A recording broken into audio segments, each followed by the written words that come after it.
Hello, everyone, and welcome to this edition of Teed Up Grand Strand. I'm your host, Shan Coughlin, out here at the Pearl with my friend Mike Benson. How you doing? Good, Shan. Welcome to the Pearl. Thank you. We are inside today. This is probably the best hole I have any day. Sitting in the bar, the 19th hole. Actually, at the Pearl, the 37th hole. I don't make many bogeys out here. No bogeys to be had here, but it does seem like you have lots of play out here today. The sun is shining outside. Things are getting rolling. It is January. Happy New Year. Happy New Year to you. Yeah, we got a nice sunny day, which is actually great. Love to see the sun shining this time of year.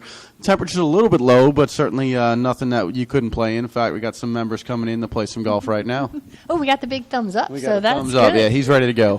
Mr. Tom is one of our favorite members out here. We don't let him drive golf carts anymore, though. Oh, no. Sounds like there's a story there. There's a story. All right.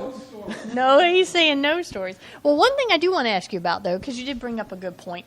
It is a little bit chillier out there, but certainly nothing like our friends in the Northeast are having.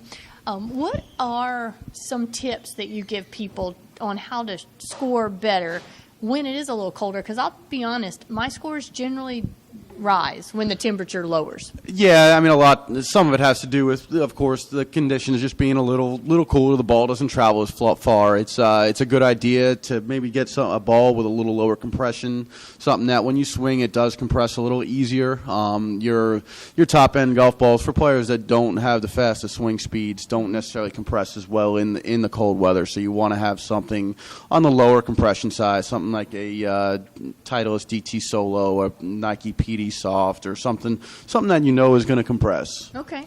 The other thing, for me, the biggest thing I can do is make sure my hands are warm. I want to have gloves. I want to have hand warmers.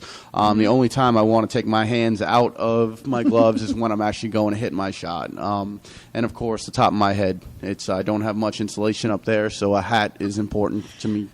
I would think so. And then one thing I notice when I swing, at least once you start putting on the sweatshirts and the jackets, and you just don't have that turning radius, or at least I can't swing as full. So I tend to try to swing harder, and that's really not the way to do it. No, you don't want to have to swing harder. I mean, obviously, yeah, you're gonna put on more clothes. You're gonna feel a little bulkier.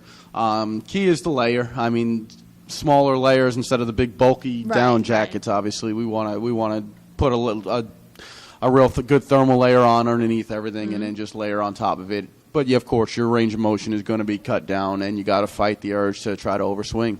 Absolutely. And then my last question about that is, with the colder weather, the ground gets firmer. I would think that would help your ball go further. Well, unless again, it's on the green, it's not going to hold, right? This year, the ground has not gotten firmer. Oh, okay. We've had some rain this year, and with the cooler temperatures, the grass isn't growing as much. It's not taking in the water. And, of course, most of the golf courses around here don't put grass down. There's not grass growing in the rough. So when there's no grass growing, that area is going to stay a little moisture, actually. It's going to stay damper. So you won't get as much roll in the wintertime, unless, of course, you're playing on a frozen surface, then you're going to get plenty of roll. But, the tendency around here is to actually see a little less roll out than you would in the summertime when it's a little drier. Okay. And, again, it is January. We are still playing golf. I mean, it's chilly to us, but I think yesterday it got almost to 60. Yesterday really wasn't bad. I played Saturday, I could have been in shorts on Saturday. Nice. It was a nice, comfortable day to play.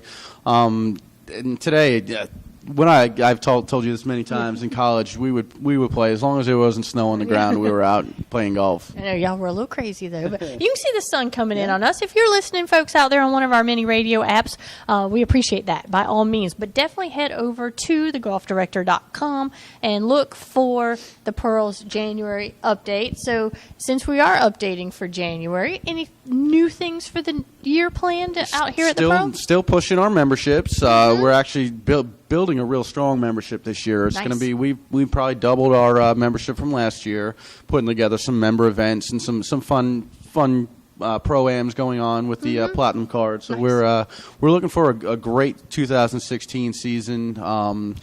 like you said, the weather's it's a little chilly, but the sun is shining. As long as the sun is shining, you can play some golf. Absolutely. And I think it's just a great thing for those folks moving into the area and those also who have a second home here who are come a lot, to find, a home course. But the one good thing about that Platinum membership that you mentioned is that you can have 30 home courses. Absolutely. The Platinum card, it's every little card or membership has its advantages. The Platinum advantages, you have 30 basically courses that you're a member at.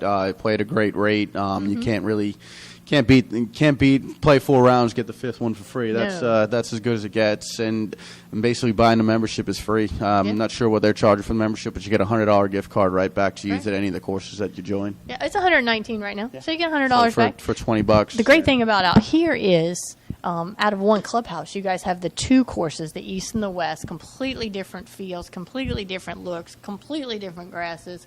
I think that's the top. Absolutely. The West course being the more link style, it's going to have a more open feel to it. It plays a little bit longer than the East, but you're exposed to the elements. So on a day in January when the wind is blowing, the West is a little cooler. But you can get over on the East, get protected from the blowing wind. But on that a day, means more trees, right? That means more trees. The East is definitely more protected and guarded by trees. Right. Where if in the summertime, it's actually nice out on the East because you can get in some shade. Awesome. Well, I tell you, the Pearl has always been one of our favorites. It's in Calabash, North Carolina, folks, but that is just over the border. We try to educate folks down here in North and South Carolina. We tend to change the name of our cities just as you're driving along. You might go through 3 cities and never know it, so don't let that scare you. It's still all part of the Grand Strand. Only about 15, 20 minutes away from the Myrtle Beach line. So yeah, we're not far at all from South Carolina. I mean, Calabash is on the border. You cross over into North Carolina, and we're 2 minutes up the road from the border. Okay, so what goals do you have for this year? Did you set any resolutions or any goals for this year? I'm going to play more. I'm actually going to practice more golf. My game has struggled. I actually lost to you on one of our previous interviews. So yeah, my goal is to not lose to Shan all year. Well, the next time I come out, maybe we need to do the rubber match. I lost to you once. That's right. You lost to me once. I still want the same number of strokes, though, since we're even. I don't even remember what I was giving you, but yeah, we'll work it out. A lot. Too many, probably. I'm going to ask for strokes next time. That's awesome. All right, where's the best place for folks to look for more information about the Pearl? Probably the easiest place to find us is on the web at www.thepearlgolf.com.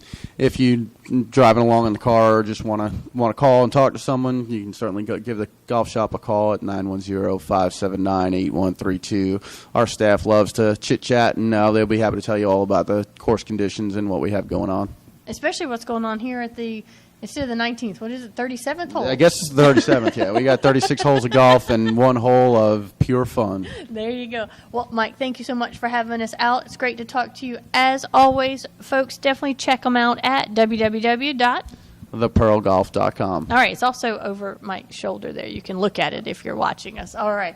Mike, thanks. We will look forward to the next update. Thanks for coming out, Shan. All right. This edition of Tee It Up Grand Strand out here at the Pearl Golf Club in Calabash, North Carolina with Mr. Mike Benson has been produced and broadcast by the Zeus Radio Network for thegolfdirector.com.